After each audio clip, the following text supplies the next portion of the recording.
Hello, everyone. Welcome to TMS Talk Season 2, Episode 7. I'm so pleased today to be this event's moderator and co-host. My name is Binbin Ying.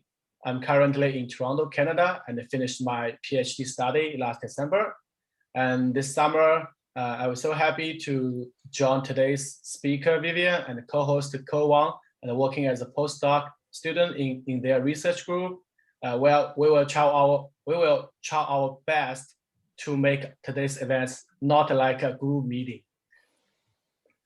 So before Vivian's talk, let me introduce today's agenda. Yeah, this is the credit page. You can just jump to the next one. Yeah. Before Vivian's talk, let me introduce today's agenda. So in the opening part, I will have a brief introduction of our society, as today there are many new friends attending our events. And then Dr. Kewang Nan, he will introduce today's speaker. And Kewang currently is a postdoc at MIT, and he is also a PhD alumni from Professor John Rogers' group at UIUC at Northwestern. And then our today's speaker, Dr. Vivian Feig, will share her research with us. So the talk will usually last 40 minutes. During her talk, we hope the audience can mute yourself. After that, we will have a 30 minutes QA session, and I will lead the QA session with Kewang. Okay, now a bit introduction of our society. So the Multilateral Society, or TMS for short, is a nonprofit organization that aims to build a community for young scholars to freely and equally build connections, share their work, and also exchange thoughts.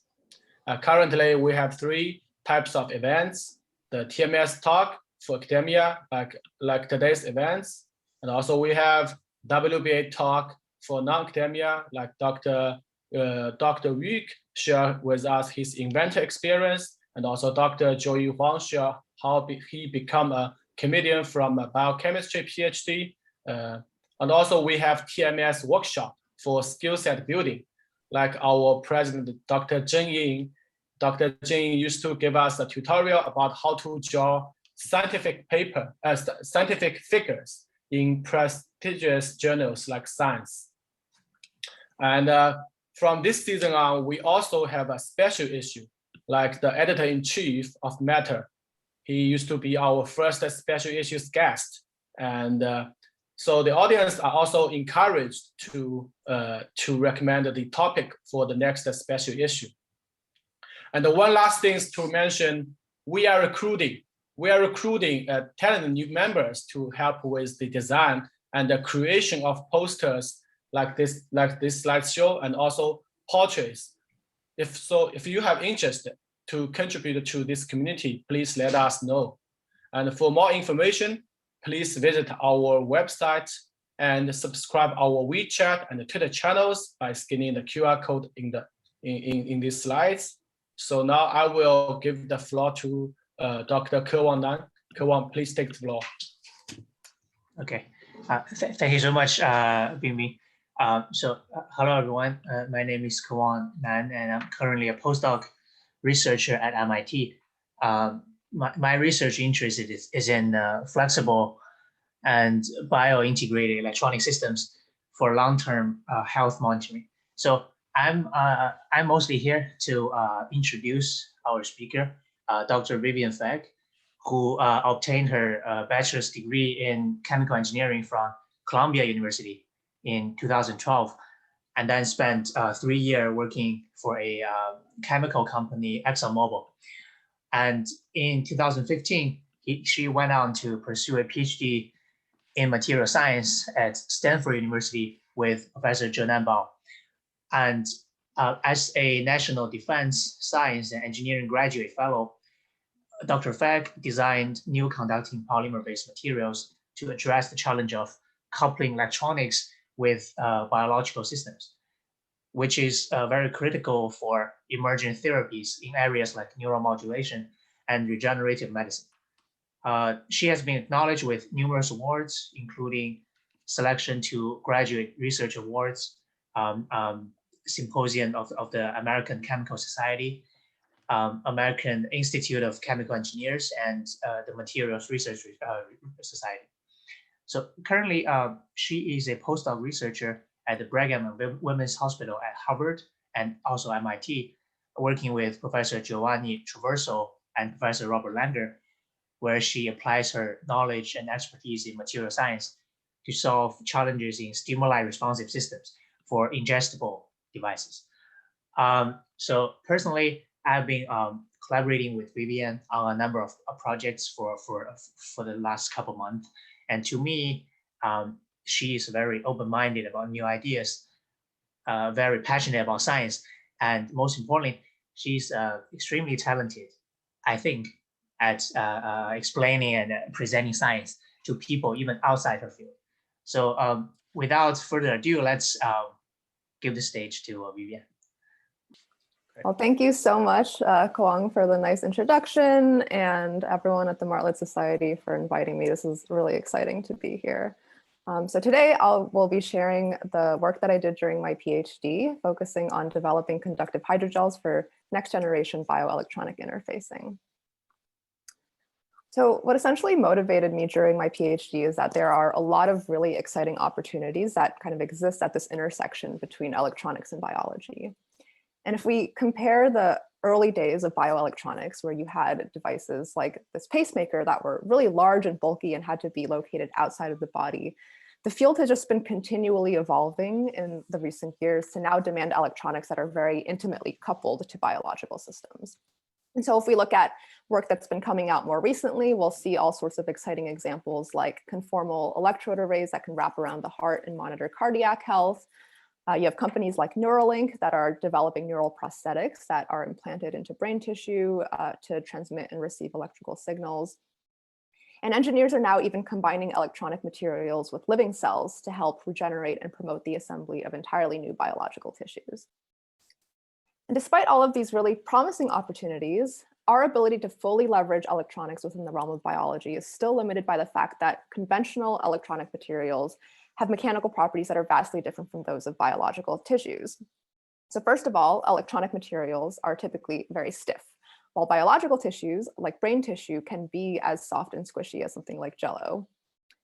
Second of all, while electronic materials typically cannot be stretched significantly before they break, that makes it very hard for them to interface with the body, which is in motion and dynamic. And finally, there's a mismatch in the dimensionality of the interfaces that are formed between these kind of materials, with conductive materials typically forming planar or two-dimensional interfaces, while cells in the body interface with each other in all three dimensions. So in today's talk, I'll focus on these three properties of stiffness, stretchability, and dimensionality, and I'll share why these are important for us to think about when we're developing next-generation biointerfacing electronics. I'll then share how I approach bridging these gaps through my work developing new materials in Professor Jinan Bao's group at Stanford. And in particular, I'll show that by just manipulating and processing a very common commercially available polymer system, we can create conductive and patternable materials that have tissue level stiffnesses, highly stretchable conductors that have orthogonally tunable mechanical properties, and injectable conductors that can interface with cells in all three dimensions. So in this first section, I'll talk about how we can resolve the stiffness mismatch between electronics and soft tissues by working with a kind of material called conductive hydrogels. And here I'll first share how we can control the electrical and mechanical properties of conductive gels by using rationally selected additives. And then I'll talk about how we can leverage different gelation kinetics to actually pattern these conductive gels in a couple of different ways. So as I mentioned, conventional conductive materials like metals or even dry versions of conducting polymers can be hundreds of millions of times more stiff than soft biological tissues, which you can see from this figure of merit called the elastic modulus. And this extreme modulus mismatch makes it very challenging to have long-term stable bioelectronic interfacing. For example, if you implant a stiff electrode into the brain, it's now well known that that mechanical mismatch will cause an inflammatory response that leads to glial scar encapsulation of your device. This stiffness mismatch can also, on a local level, impact cells in the vicinity in a negative way. And so cellular biologists in recent years have done a lot of work to understand the mechanisms of what's called mechanotransduction, which allows cells to sense and respond to the stiffness of their surroundings.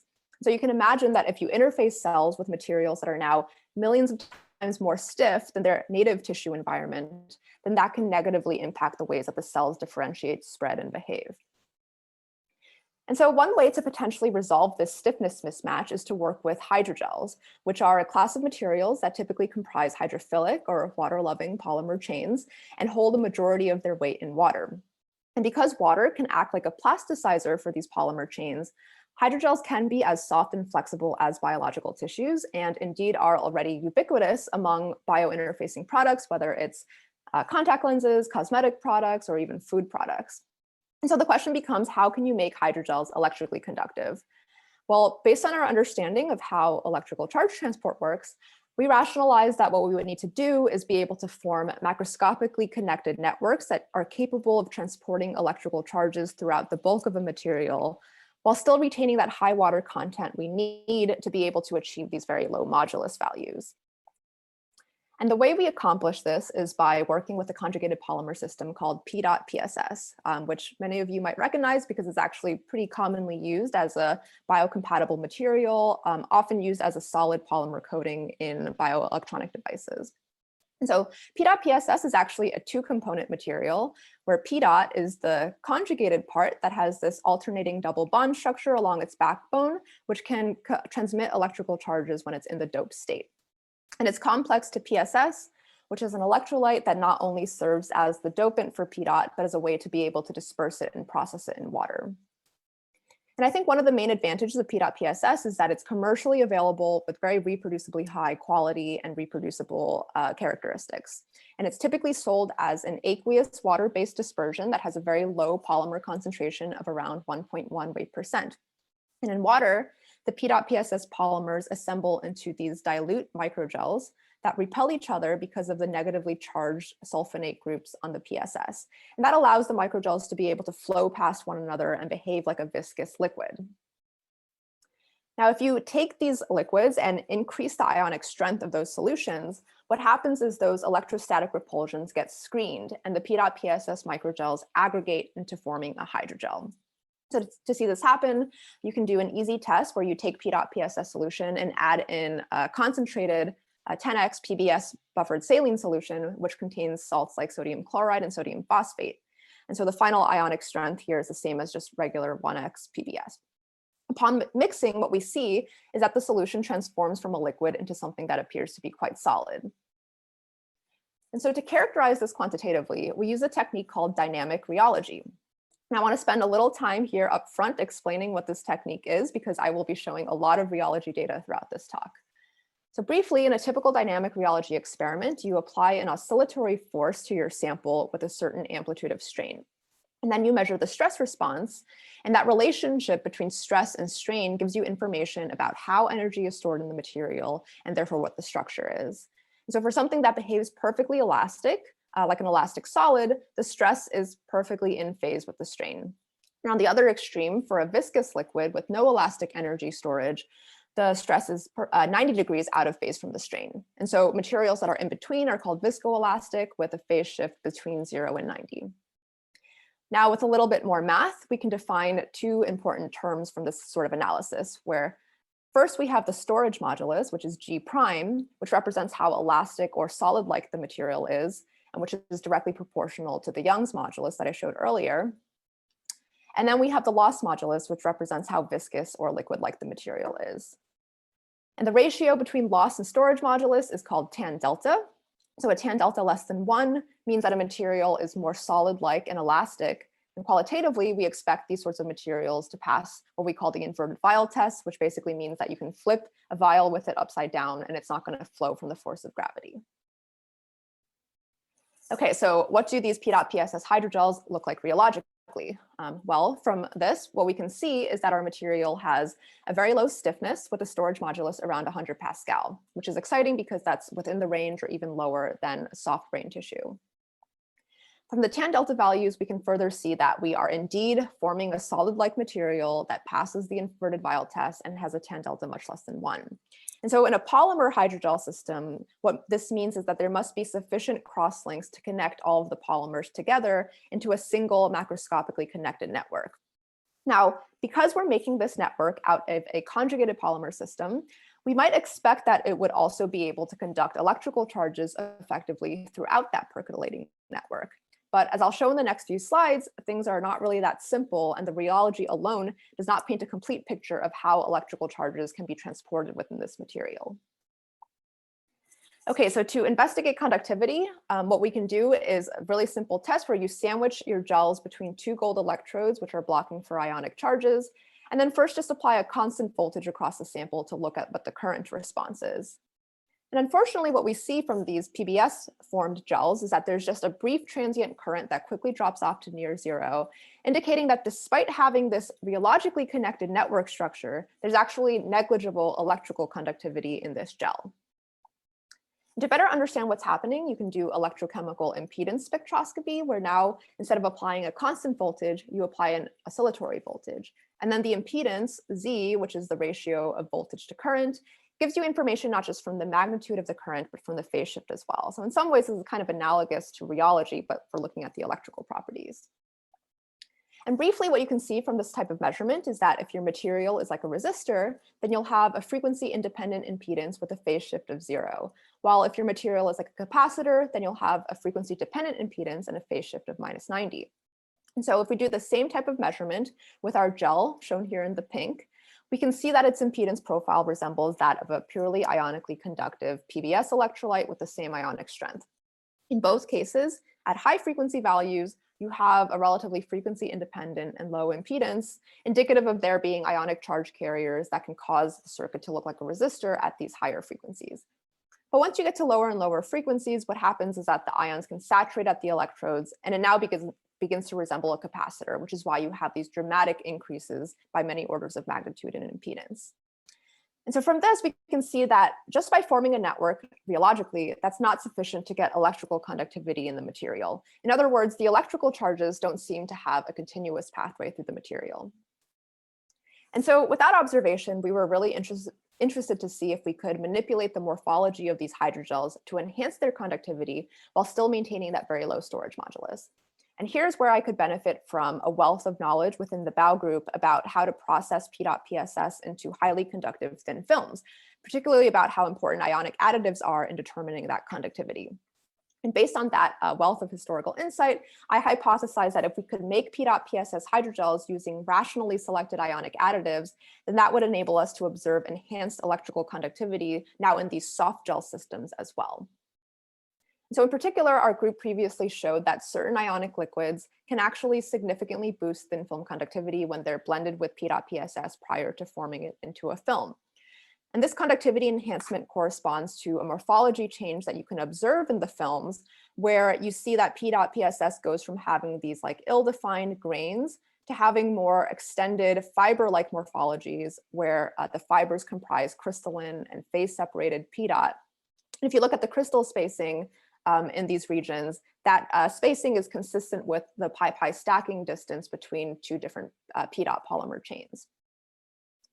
So to understand why this phenomenon occurs, there was a really nice study from Kwang-Hee Lee's group at the Gwangju Institute of Science and Technology in Korea, which showed that the effect has to do with the fact that, like I mentioned, PDOT-PSS is actually a two-component system. And so different ionic additives can disrupt that interaction between PDOT and PSS to varying degrees using counter-ion exchange. And essentially, they found that the more effectively counter-ion exchange could occur, the more effectively PDOT could be freed up from its interaction with PSS to phase separate into these more ordered structures that can now conduct electrical charges along greater length scales, resulting in the observed higher conductivities. And so based on these insights, we decided to make hydrogels using one of those conductivity enhancing ionic liquids. And we compared it to gels that were made from PBS salts, which don't have a conductivity enhancing effect on PDOT-PSS thin films. And our results show that in both cases, we can still make these ultra soft hydrogels that have comparable mechanical properties, including storage modulus values around 100 Pascal and tan delta values much less than 1. But now, if we look at the AC impedance spectra of the gels, our ionic liquid form gel has a much lower impedance over the entire frequency range and a phase shift of near 0, which suggests that in these systems, there are now electrical charge carriers that can maintain the resistive behavior of this circuit even at these low frequency values. Looking at this another way, if you apply a steady voltage across the ionic liquid form gel, we can now observe a steady current response significantly above zero, enabling us to calculate a DC conductivity of value that is 5 orders of magnitude higher than the PBS made gel. So thus, I would argue that there's 2 types of gel networks that you can form depending on the nature of the interaction between your ionic additive and your P.PSS microgels. In the first case, simple microgel particle aggregation that does not change the internal structure of the microgels, as is the case with the gels that were made from PBS, result in a soft material that has extremely poor conductivity. On the other hand, if you form gels with ions that are capable of successful counter-ion exchange with the P.PSS, then what you get is this electrically conductive network where you now have pi-pi stacking interactions serving as conductive network junctions. And so that enables you to get very high conductivities while still maintaining the desired soft mechanics because you still have that same high water content present within your material. Now, aside from blending with conductivity enhancing additives, another way that researchers have in the past enhanced the conductivity of P.PSS films is by doing post-treatment methods. So in particular, people will take a spin-coated film of P.PSS and then soak and rinse it with acids like acetic acid, hydrochloric acid, or sulfuric acid. And here the mechanism is again quite similar, where basically there's preferential interaction of PSS minus with the proton on your acid, which results in PSS being neutralized to PSSH so that P. is freed up now to phase separate. So based on this, we were also curious to see if post-treatments could enhance hydrogel conductivities as well. And so we made, again, those poorly conductive P.PSS hydrogels mixed with concentrated PBS, and then immersed them in different concentrations in acetic acid for 12 hours. As expected, the acid treatment reduced the impedance of the gel significantly and changed the phase angle to being near zero, with higher concentrations of acids having a greater effect. And so therefore, just like we can form these highly conductive gels directly through blending with something like an ionic liquid, we can also use post-treatment methods like these to enhance the conductivity of gels that have already been formed.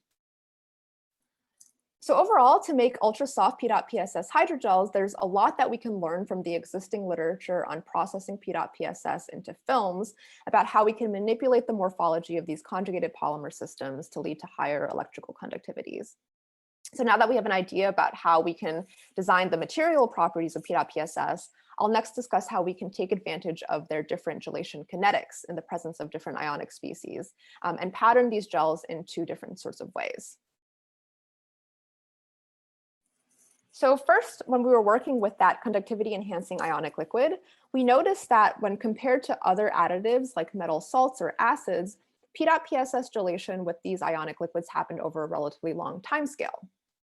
To quantify this, we mixed the ionic liquid with P.PSS solution and used a rheometer again to observe the process of gelation. And what we saw is that there's a 13-minute working window where that mixture still behaves like a liquid with loss modulus exceeding storage modulus before it solidifies after that crossover point. And this slow gelation is advantageous because it allows us to pour these precursors into different molds, allowing us to obtain freestanding gels in a variety of shapes, meaning that we could, in principle, directly mold these conductive gels into things like electrode patches or electrode pads for monitoring physiological signals throughout the body. On the other hand, if you want to have more miniaturized devices that might include multiple layers, materials, or components like vias, then molding is less ideal for the sorts of more complex device integration and additive fabrication techniques that might be required.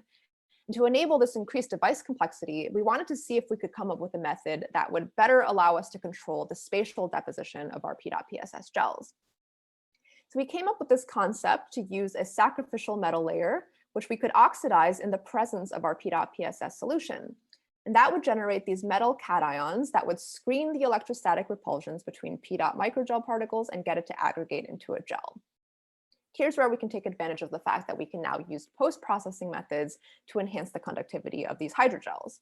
And so with this concept, we came up with a method called electrogelation patterning, which enables us to take advantage of much more commonly used metal thin film patterning techniques, including evaporation through a shadow mask, to first make our sacrificial pattern that we can then convert into a patterned P.PSS hydrogel.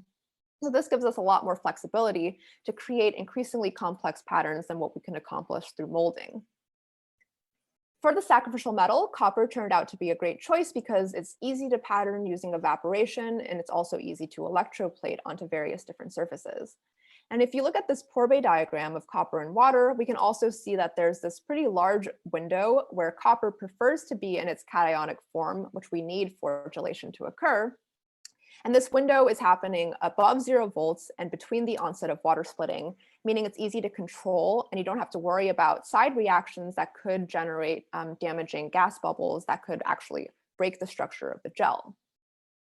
And so with copper as the sacrificial layer on a conductive substrate, we can then build an electrochemical cell where our copper-coated surface is the working electrode.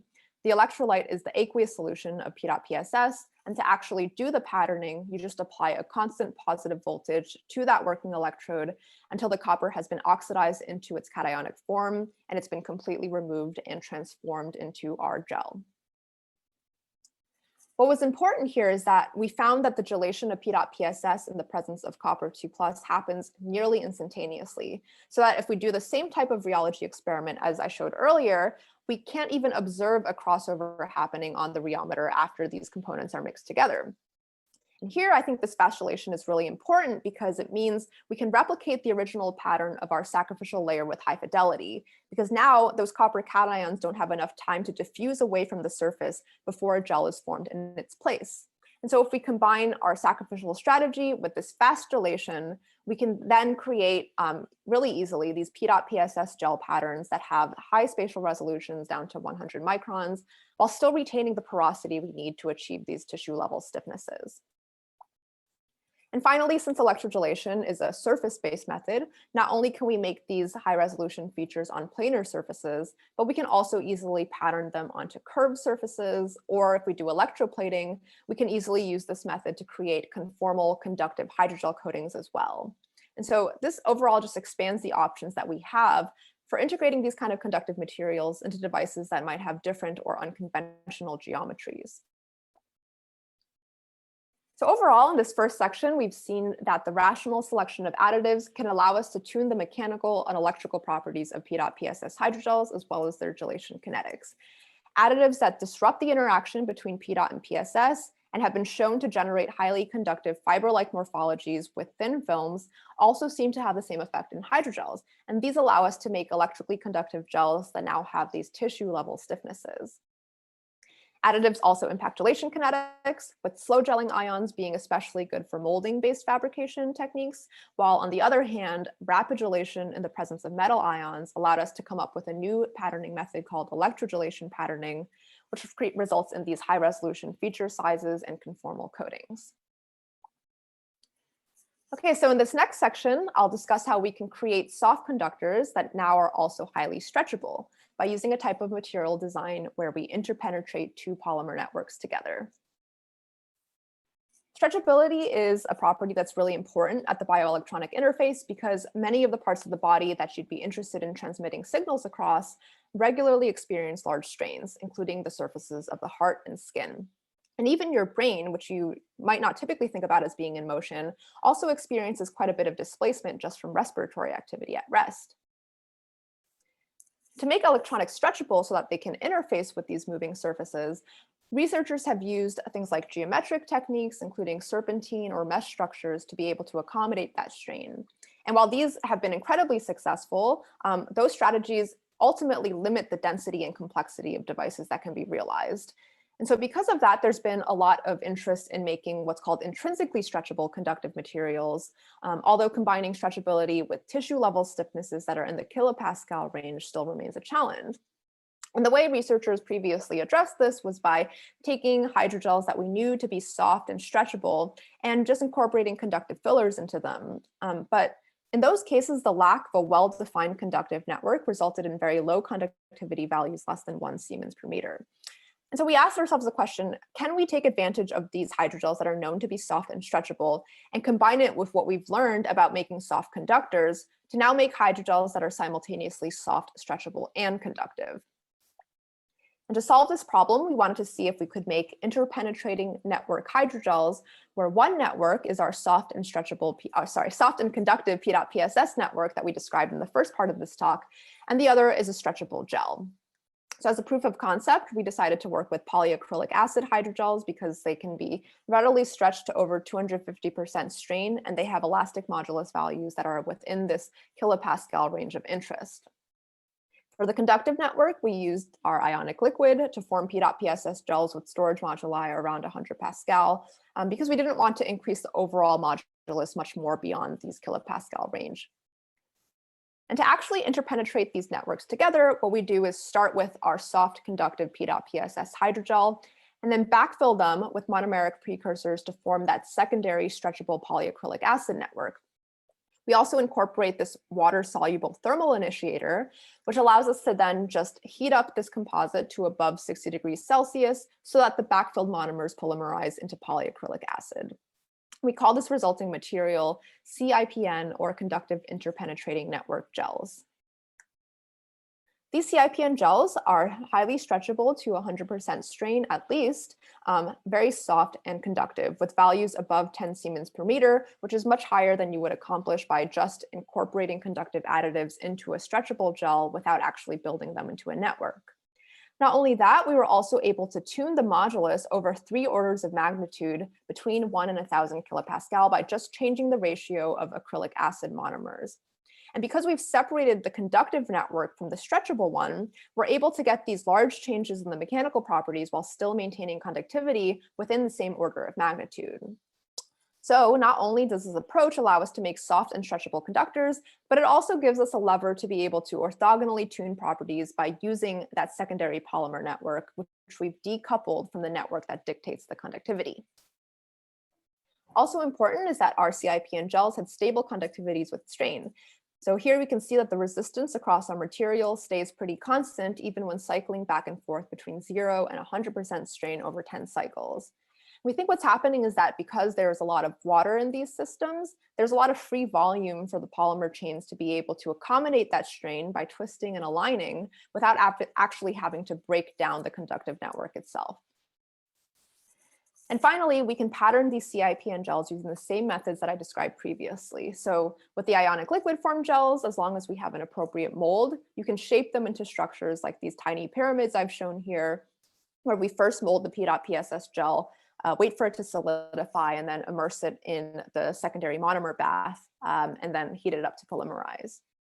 We can also make these networks using electrogelation as well. For instance, we use electrogelation to create this X-shaped pattern, which we then immerse in a bath of acrylamide monomers and then polymerize all together. And so here we have this stretchable conductive pattern that's now intimately coupled to that stretchable hydrogel substrate. Ultimately, I think that the main advantage of this approach is that it allows you to take advantage of all of the exciting opportunities that are happening within the field of hydrogel materials as large. Because moving forward, we can imagine replacing that polyacrylic acid network with other networks that exhibit different functional properties beyond just stretchability. For instance, people are developing all sorts of interesting tissue adhesive hydrogels, stimuli responsive materials, or hydrogels that incorporate cell signaling ligands into their polymer backbones. And so I think that as we're thinking about future generations of biointerfacing electronics, these properties might become increasingly more important. And with an interpenetrating network design, because we've decoupled, again, the electrically conductive network from that secondary polymer network, we now have a lot more flexibility in thinking about how to design these next generation soft conductors with novel properties. Okay, so in this final section, I'll discuss how we can now create conductive materials that can also dynamically interface with biological systems in 3D. And I'll show that by using the conductive hydrogels we've developed as micron scale building blocks to form granular materials that we can actually make injectable and conductive 3D niches for cells. So I think there's a real need for biointerfacing conductors that allow for three-dimensional interactions with biological systems like cells, because that not only increases the density of interactions that you can have, but it's also just a much better representation of how cells actually interact with each other and with their environment. And that's why tissue engineers in general largely rely on using 3D scaffold materials in their work. On the other hand, conductive interfaces traditionally are planar and two-dimensional. And so far the work that I presented has really focused on kind of maintaining this 2D configuration, but making this underlying substrate either softer or more stretchable. But if we want to move to 3D scaffolds, that presents a variety of new design challenges for actually working with conductive materials. The existing strategies for making 3D cell niches for regenerative therapies can be grouped into two categories. And the problem with both of these is that they typically rely on cross-linking interactions that are not compatible with the macroscopically connected conductive networks we need to have good electrical conductivity. The first is to use biologically benign cross-linking mechanisms where you can mix the precursors of your scaffold with cells and then cross-link the gel network around the cells to form the scaffold.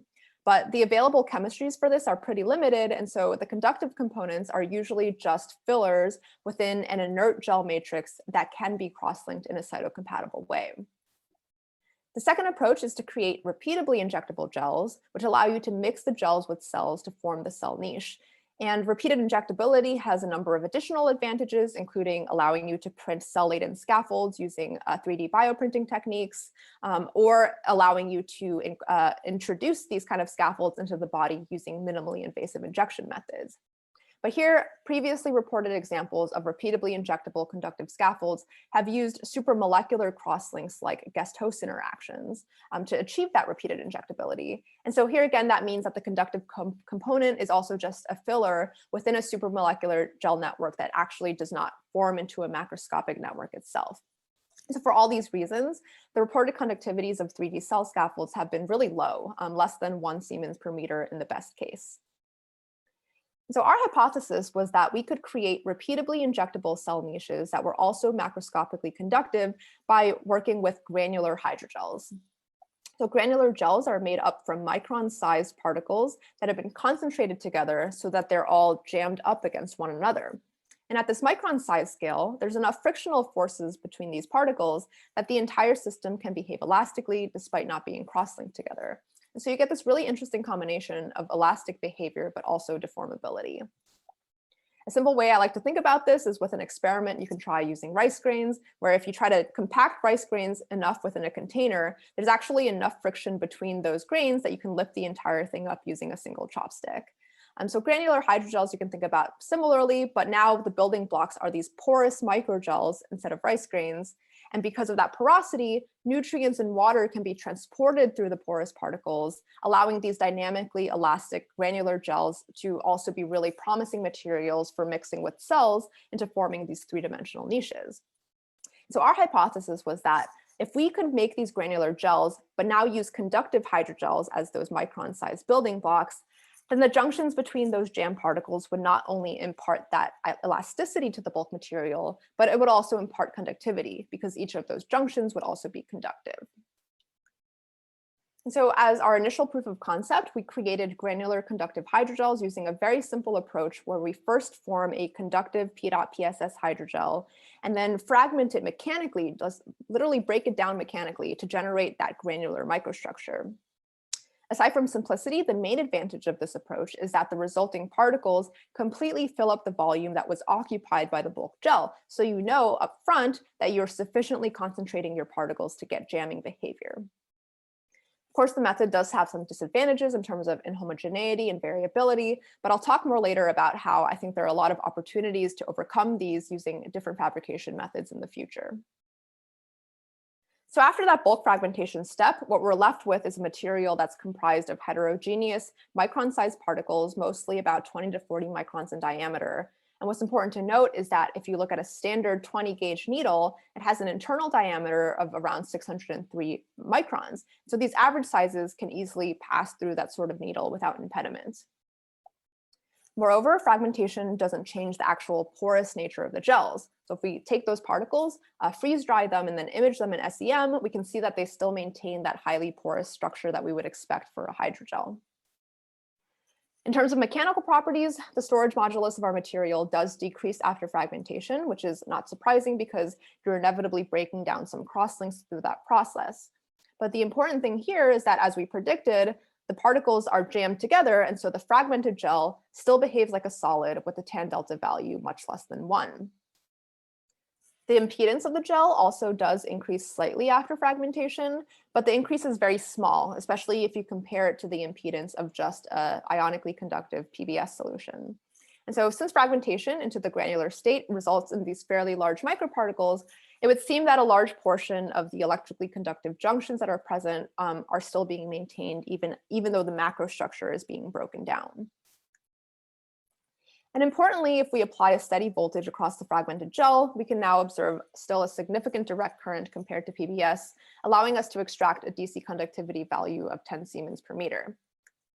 And if we compare that to previously reported conductive 3D cell niches, we can now clearly see the advantage of this bulk fragmentation approach, where because we have this jammed microstructure providing a macroscopic network of conductive building blocks, we're able to achieve conductivities that are 2 orders of magnitude higher than those previously reported examples.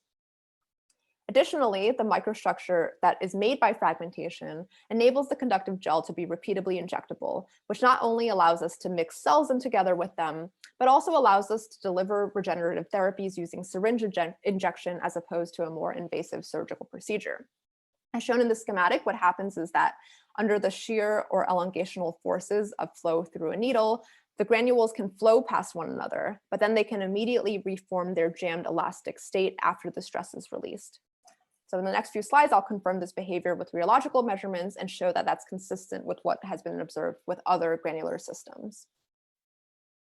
So first, our fragmented gel exhibits excellent shear thinning behavior that is consistent with other granular hydrogel materials.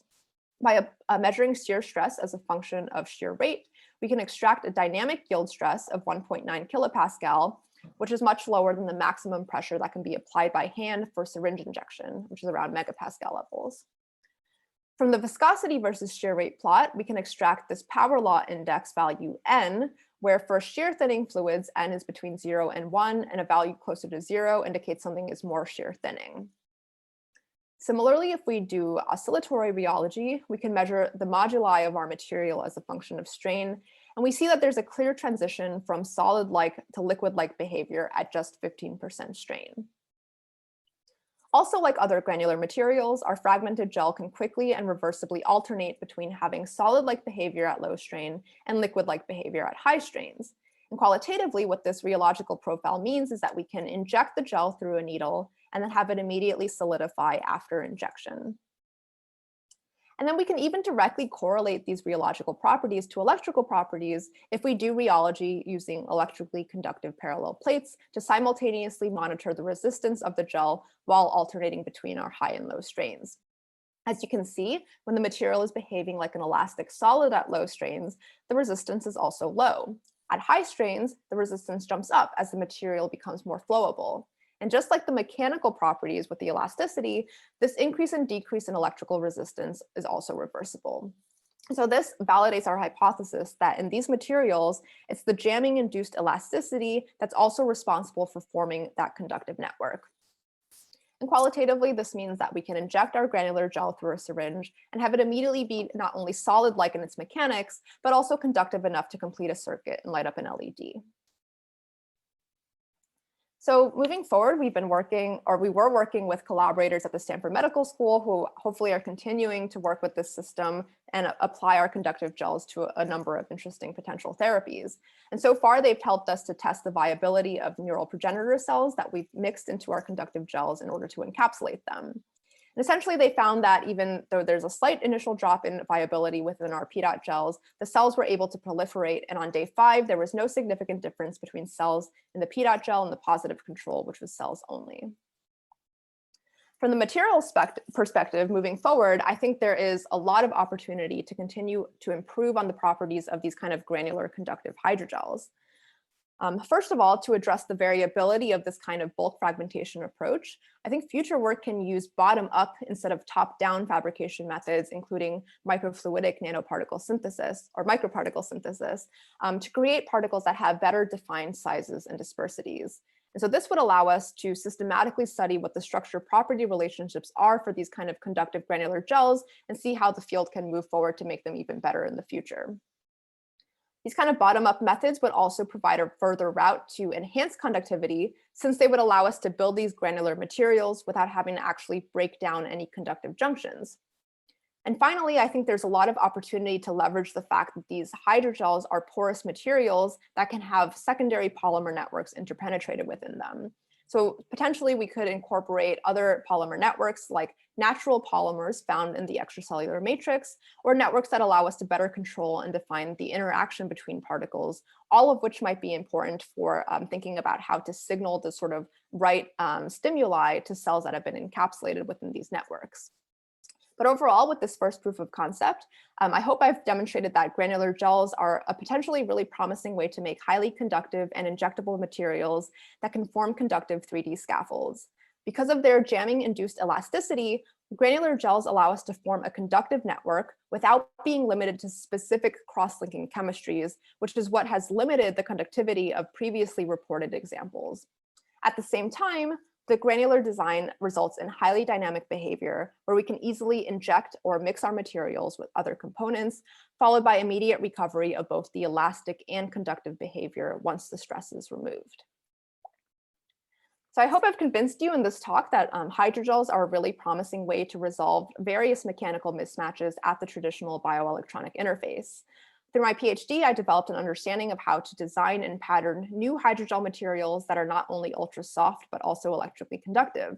And building on these hydrogels, whether through using interpenetrating polymer networks or making them into micron scale particles and making granular hydrogels out of them, I've shown that we can build upon this platform to create things like stretchable conductors with orthogonally tunable properties and injectable conductors that can be interfaced with cells in 3D. So I'd like to acknowledge my funding sources for this work, which were the NDSCG Graduate Fellowship and Stanford BioX. I'm also very grateful that I had an amazing mentor during my PhD, Professor Jinan Bao, who has been an incredible role model for me. I also want to acknowledge my main collaborators on these works, Helen Tran, who gave a talk for this society a few months ago and who is now a professor at U Toronto, Mina Lee, who is an amazing electrochemist who is now running a group at the Korea Institute of Science and Technology, and Kathy Liu, who is my mentee and who is starting grad school next year. And finally, I'd like to acknowledge my collaborators at the Stanford Medical School, Professor Paul George and Dr. Shruti Santhanam, as well as all of my other co-authors. And thank you all for your attention. With that, I'd be happy to answer any questions.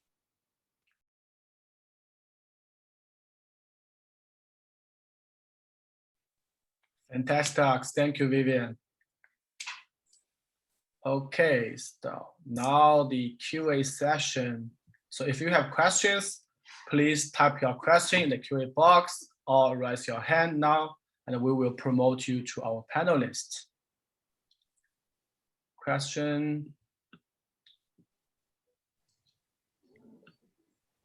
Any question? Can I ask a question? Yeah. Hi, Vivian. Really nice talk. So I saw you in slide number 1 showing the device from Neuralink. So basically, what they did is microfabricated those electrodes, try to make them ultra thin, and then sort of implant them like through like a thread injection into the brain. I think that method is promising, but not without issues, because the stiffness mismatch problem you talk about, even if they are super thin. So I saw your last part of the talk, which is really interesting. So one cool idea could be to directly print your hydrogel like within the brain, starting within the brain and then out. Like for example, you're using a syringe and then all the way outside, and then they establish some sort of electrical connection with the electronics outside for stimulation or sensing. Can you briefly comment on this? Is this like a possibility you have to think about, or like any challenges with it? Yeah. For sure, that's definitely something that I think would be like a cool long-term possibility. I was very bummed by COVID because this was like the last thing I was working on in my PhD, and there were like so many things I wanted to work on with this project that I just didn't have time for. But I think a short-term use case that would enable that is for like 3D bioprinting for tissue engineering.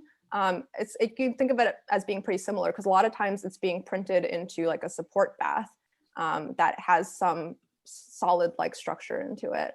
And so that's a technique that's already been done for making cell scaffolds, where you print these cell-laden scaffolds to have three-dimensional structures within like another hydrogel. And so I think that might be the nearer term application, but then in principle, it shouldn't be that much different from maybe doing something directly like that in vivo. Yeah. Okay. Hey, Vivian, can I ask a question? Mm-hmm. Yeah, thank you for your wonderful talk. I really enjoyed it. So I have a first question is when you make this hydrogel, you are using those ionic liquid to help gel to form very stretchable form. So after you make it, do you wash it out? There's ionic liquid or not? Yeah. So I think what is cool about these gels is that in the actual conductive network, it's not the ionic liquid that is forming the cross-linking. It's like pi-pi stacking interactions between p-dot. Yeah, so the ionic liquid can be washed out, and we confirm that it's possible. Same with the other patterning method with the copper. We can totally get rid of the copper signal by just repeatedly rinsing. And so that's, I think, a nice advantage of this of these sort of systems, is that you can use different sorts of ionic additives to just form the gel, but then it can be removed. So the washing out does not affect the conductivity? No. Okay, so how about then the further relating question is, when you really implant these materials into the body, you do have those corrosive, this physiological environment. All kinds of ions, molecules will go inside the material. Yeah. What do you think your long-term stability of the material inside this body? Yeah, I mean, it's hard to say if there might be some long-term kind of interaction that I don't know, but I mean, one quick thing is that, like, one thing that can happen is if you like put something in it, if you put it in deionized water for too long, we do see that it swells, and that can impact the conductivity. And also the mechanical property, if gel swells are big. Exactly, yeah. So in that sense, it might be advantageous that in an actual physiological environment, there is a like relatively higher ionic strength to potentially avoid that swelling. But you're absolutely right. That would be something that we would need to study longer term. Thank you. Okay, thank you, Jiawei. Next question is from Chongshen. Chongshen, would you like unmute yourself and your Chongshen? Oh, hi. It's such an inspiring talk. I have some question about the basic mechanism about the conductivity part. I mean, maybe we discussed before, but I'm confused about like P dot PSS. Is that the intrinsic electronic property, or because of the ionic part plays a big role here? Also, I'm interested about the gating behavior of the hydrogel. If you apply a different gating voltage, what will be that look like? So for the conductivity mechanism, what I think is that they're contributions to both, and doing the electrochemical impedance spectroscopy. I didn't show our Nyquist plots, but we could apply an equivalent circuit diagram and extract the ionic and electrical resistance. And in our gels, they're pretty comparable. But I think there is potentially a lot more like fundamental study that could be done that would be really cool to more directly investigate what the conductivity mechanism is. And so far, it's just from the impedance data that I'm proposing that there's both electrical and ionic conductivity present. But in terms of the mechanism, I've had to kind of rely on like analogies from P.PSS films, which we've studied with like scattering techniques and everything. And I think people have a much better sense of how electrical charge transport works in those kind of like solid P.PSS systems. And the way I think about it is that these hydrogels are like that, but now you have a significant amount of water that's plasticizing essentially between those like fiber-like networks. But that's still, I mean, it would be great to be able to like prove these things in the future with more direct analysis. And then your second question about the gating, it's something I've thought about before, but I haven't tested it directly. I'm guessing you're like referring to people have used like P.PSS in OECTs, but I'm not exactly sure. I think it might be cool if it would have similar switchable behavior that people have seen with P.PSS and those kind of organic electrochemical transistors before, but maybe you might have even faster kinetics because now you can have like higher ionic transport, but I'm not sure. Thank you. Thank you very much. So next question is from Iran. So Iran, please, before raise your question, could you like have a self-introduction of self? Like Oh yeah, sure. Yeah. Hi Vivian. Nice to meet you virtually. I'm Iran. I'm a PhD candidate in Weigao's lab in at Caltech. Great. Like it's great to hear you talk here and share your experience, and I learned so much from your talk on hydrogels. So I'm really interested in the electrogelation process, and I'm wondering like do you have like a comment on the resolution of the patterned gel? I remember you talk about like the copper ion would not like disperse so quickly and the gel forms immediately. Is there like an offset based on the patterned copper electrode? And in addition, is there like a thickness limit? Have you grown like super thick gels before based on that technique? Yeah, great question. So try to address multiple parts. So for the resolution limit, that's something we haven't really like pushed because the 100 micron features I showed were using like a 100 micron mask for the copper. One thing we did find is that if you change the concentration of the electrolyte, that actually seems to affect the resolution that you can obtain. And so I didn't show these slides, but these are actually really diluted electrolytes, where I think the positive bias on the working electrode is actually attracting the P.PSS to the surface. And I think that dilution helps with the resolution because it means there's like fewer entanglements that can be possible with other polymers that's in the electrolyte system. So that's potentially one way to tune the resolution. I think there will be a limit because the mechanism for the gelation is just like aggregation of those microgel particles. And I think the hydrodynamic radius in water is like 250 nanometers. So that will probably be the lower limit. It's not going to be as good as you can get from like photolithography of metals or anything like that. But it could be interesting to see if like maybe you could change that hydrodynamic radius with some chemistry modifications and potentially push that resolution down even further. In terms of the thickness, we have been able to get like actually really thick gels like on the millimeter level, although not like very high resolution, really thick gels. But yeah, like if you start with just like a more concentrated electrolyte and then use a lot more copper, we can see pretty sizable chunks of gels that are patterned that way.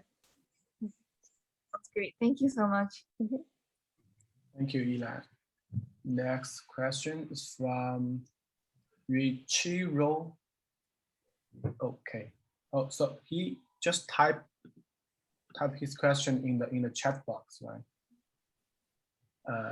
Kewang, can you read the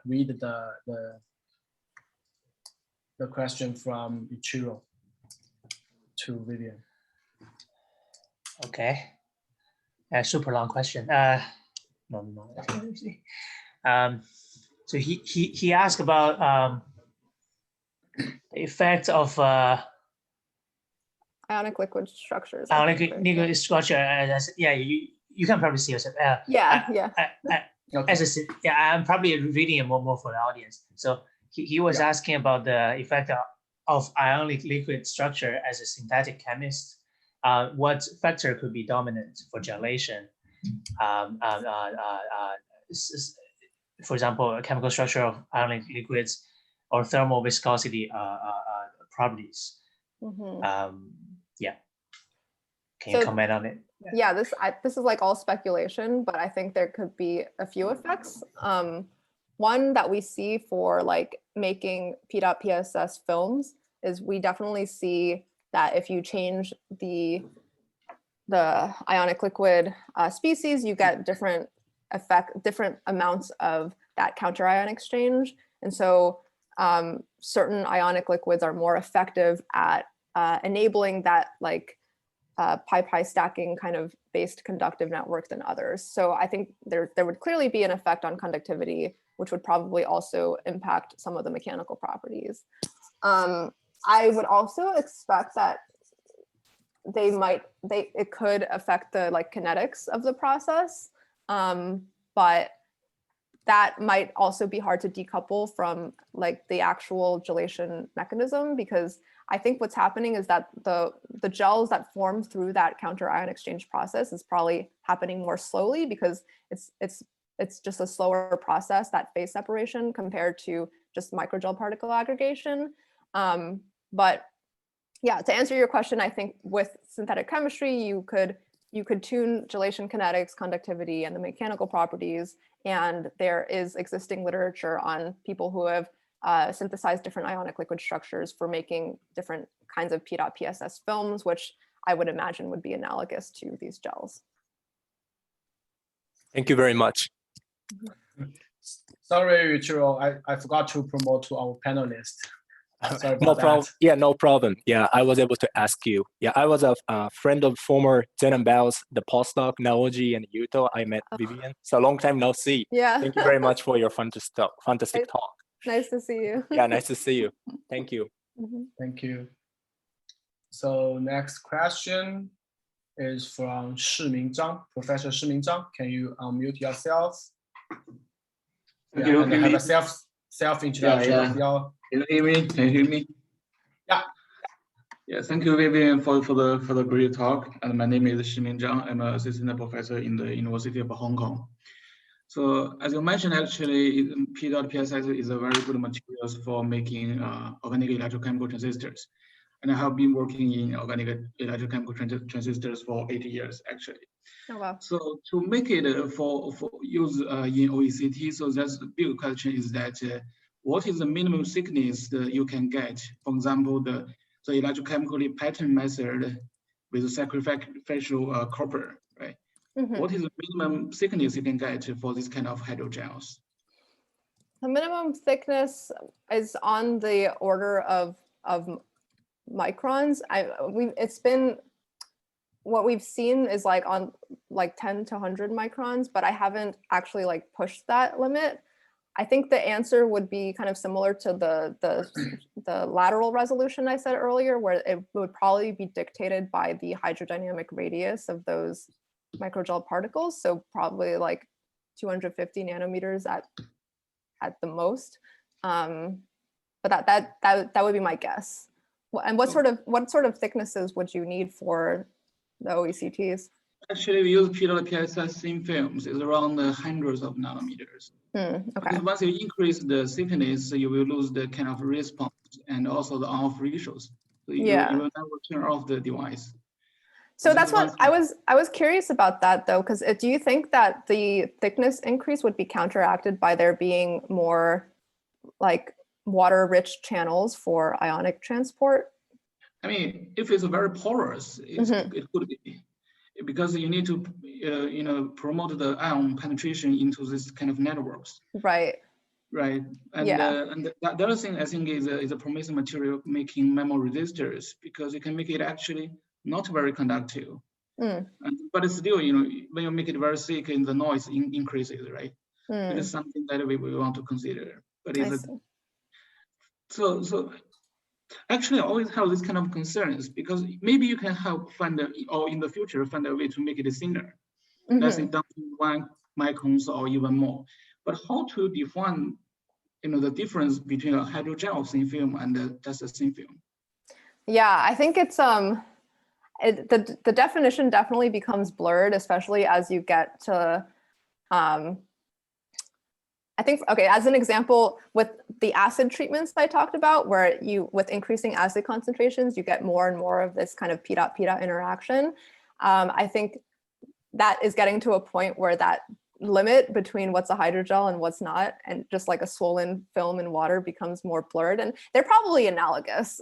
So I call these all hydrogels because the way I work with them is I start with these like aqueous solutions and then I form it into a gel, but then you'll get to a point where as it's getting more and more conductive and the structure is getting more packed, that it would be similar to like spin coating a film that is cross-linked and then trying to swell it in water. But I guess effectively those could both be considered hydrogels because they do have water that's part of the structure and that's affecting their ionic transport properties and affecting their mechanical properties. But yeah, it's an interesting thing to think about. It doesn't matter of if the water content is lower or higher, right? Yeah. And the other one is that I really like your idea that making granular structures to make the P.PSS hydrogel injectable. This is really a very interesting approach. But before you use them for in vivo applications, for example, now you mentioned you have collaborations with clinicians or some bioprocess, right? So do you do the pre-treatment, for example, washing or something others to kind of deal with the pH issue of the hydrogels? Yeah, so we form the gels first and then like really equilibrate them in like sterile PBS first. And then we do that all before our fragmentation step. So we like do the pre-treatment for the gel while it's still in the bulk form, and then we fragment it to make the granular structure. So that's how we've been able to get around the kind of like cytotoxicity concerns. Okay, thank you so much. That's all my questions. Thank you. Thank you. Thank you, Shiming. The next question is from Zifeng Wang. Zifeng, can you unmute yourself and have a brief introduction of yourself and raise your question? Hello? Yeah, Zifeng. Can you hear me? Yeah. Mm-hmm. Yeah. First, thank you for the existing talk. So I'm Zifeng from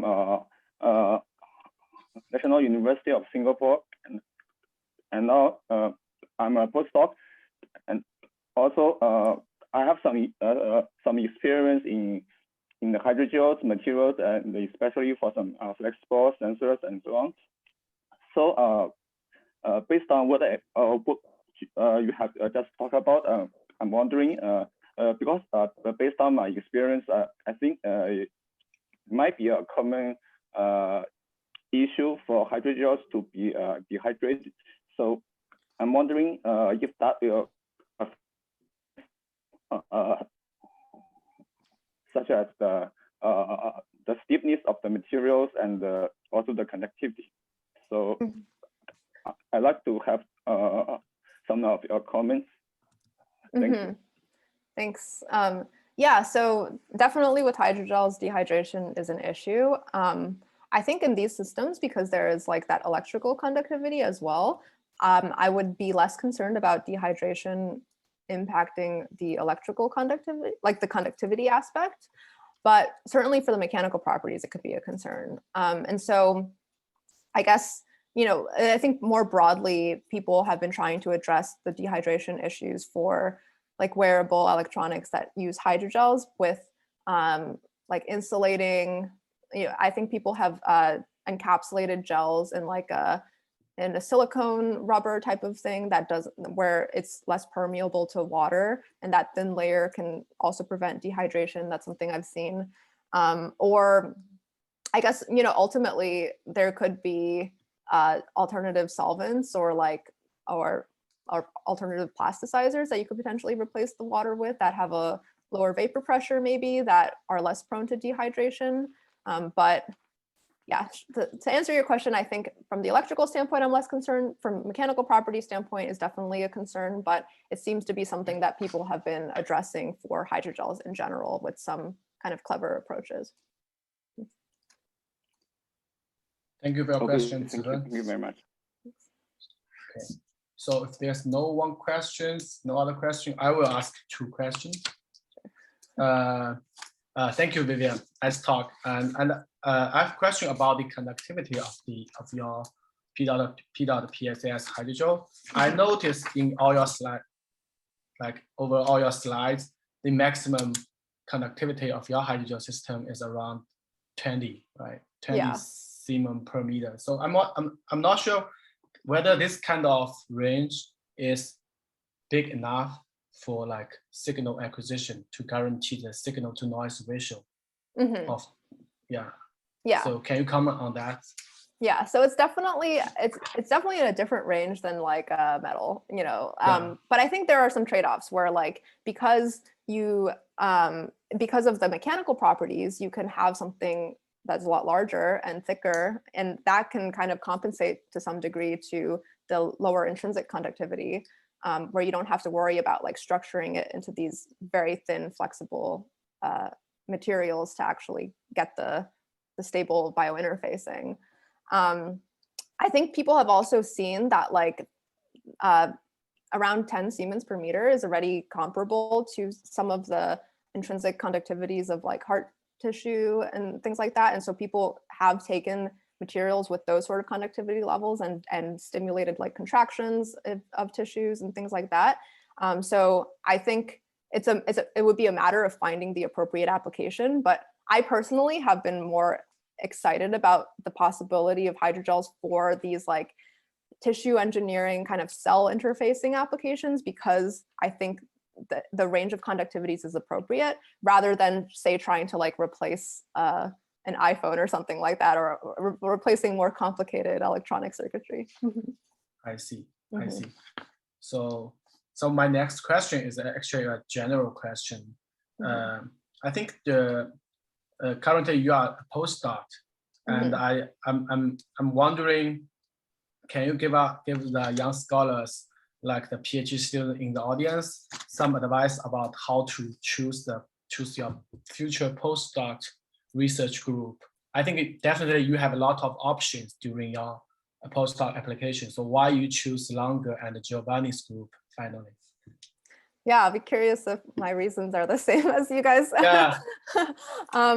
So there was like a few things I definitely wanted to get out of the postdoc. One was I wanted to be more on like the application driven side to research, because I think in my PhD, I was like very much just focusing on making materials. And then towards the end, I look for a collaborator to think about how we can apply it. And so that's one approach, is like make a cool material and see what you can do with it. But I think another powerful approach is to like know that there is a need from like a clinical perspective, and then see how we can solve that need through new technology.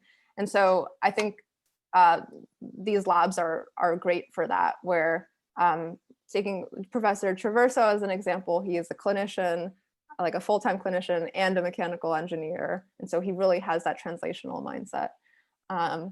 I also like really wanted to do like stimuli responsive materials as the next thing, because I think those are just really cool. And it happened to be something that the lab was interested in.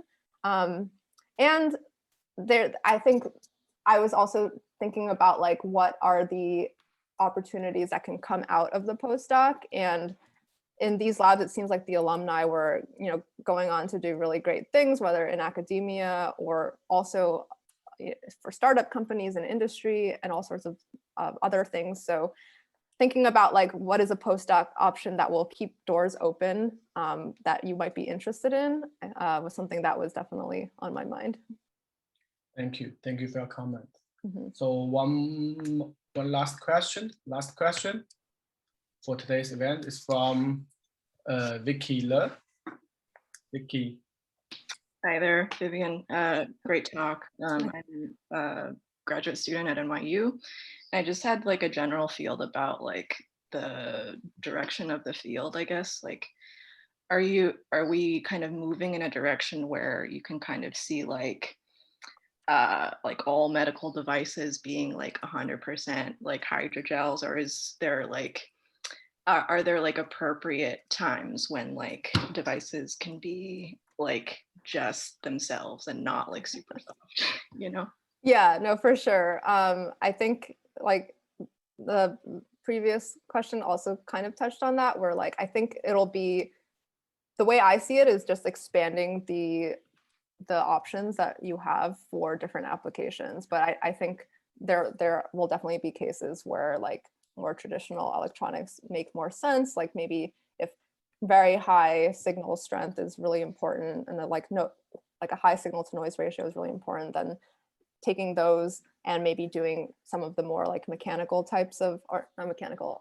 more like the structural types of strategies to make them thinner and more conformal might make more sense. Whereas in some of these other opportunities, like in regenerative medicine, then maybe hydrogels could provide some interesting opportunities. So I think it'll be a mix for sure. Cool. Thank you. Thank you. Thank you, Vicky. Can we ask one more question from the audience, like the Baoling Huang? Baoling, can you unmute yourself and pose your question? Hi, can you hear me? Yeah. Thanks for the talk. I have a question. How did you achieve the uniform conductivity hydrogel in the bottom-up reconstruct or 3D fabrication? And how did the conductivity influence cell behaviors? Yeah, thanks for the question. So in terms of like homogeneous conductivity, I don't know exactly how to answer it, because we were looking more on the macroscopic perspective at what the conductivity was. And the method that we were using to make these gels was not very well controlled. And so we do have like heterogeneous sizes, and so there might be local differences. But I think, like you mentioned, there's like bottom up methods for constructing these materials where you could precisely control the size and conductivity of like your individual particles. And then I think the homogeneity would correspond to like the dispersity of your particles. In terms of how it influences cell behavior, that is like an ongoing thing that we are hoping with the collaborators to be able to elucidate. So far we've just looked at the fact that they can be viable, but certainly I would in the future really like to see if they actually have differences compared to something like a two-dimensional system. Thank you, Pauline. So I think it's no more questions. No more questions? Last call. If there's no more questions. Wait a minute. Oh. One last okay. question. Sorry. So it's a general question. So there's a lot of those conductive polymers around there. Except this P-dot PSS system. Do you can come up with other polymers can probably do a similar job? Yeah, I certainly imagine that you can. And I know like there's a lot of like great synthetic chemists who have been coming up with really nice new conducting polymer systems. I think the advantage of P-dot PSS is that it has been like used already, and it has even been used in humans, I think, like in a human brain. I think there was a paper. So there's some advantage of the fact that it's like a relatively known material, just from like a translational standpoint of taking P-dot PSS and then seeing what you can do to manipulate its mechanical properties without needing new chemical synthesis. So this has been proved biocompatible already. Okay. Yeah. And even like something that I've been learning in the postdoc is just like, even if other things are biocompatible, I think the like having a historical legacy of like demonstrating a material in animal models there's just like so much proof that people need to be able to like translate new materials into like actually usable therapies, that I think there's some advantage to taking a known system. Right. So I realized there's another kind of model conductive hydrogels, like people directly mixing those conductive particles, like graphene or something inside the non-conductive materials, but they also can have very good conductivity. So in terms of that system, what is the advantage of your system? And also, can you comment on these two systems? Yeah, I think with graphene and like carbon nanotubes, I think one of the reasons that they can do that is because they have like you can have like these like higher aspect ratios where you can form like that percolating conductive network. And I guess there's definitely advantages to those. I think typically they will have a higher stiffness than P.PSS, just like they tend to be like larger 2D materials that might be less amenable to having like low stiffness flexible structures. But the ultimate advantage might have something to do with biocompatibility. Like I know people are like wary about using things like carbon nanotubes in the body, but at the same time, they have put those in animals as well. So it's a good question. I think it's just they're similar, and it might provide another set of opportunities and another set of possible materials that could further be translated. Wonderful. Thank you. Thank you for your comment. Thank you so much. Thank you. Thank you, Jiawei. And before the end of today's events, let's have applaud for our today's speaker, Vivian. And thank you for your great talk. And Jen, do you have any other things to add before finish today's talk? Yeah, I will just have a very quick finish. Like first, we are recruiting people, especially on the poster design and portrait drawing. And the second, so if you know anyone who has expertise on that, please let us know. And the second is the next talk, probably next two talk will be on April 17th. Well, we have two very great PhDs who is now teaching for disadvantaged children, and also on April 24th there will be Professor Zainab Jahid from UCSD giving her talk. So hope to see you guys there. Yeah, thank you. Thank you, Vivian. Thank you, everybody. See you next time. Yeah, Great. see you. Thank you all for organizing. Thank you, Vivian. Vivian. Thank you, everyone. Bye.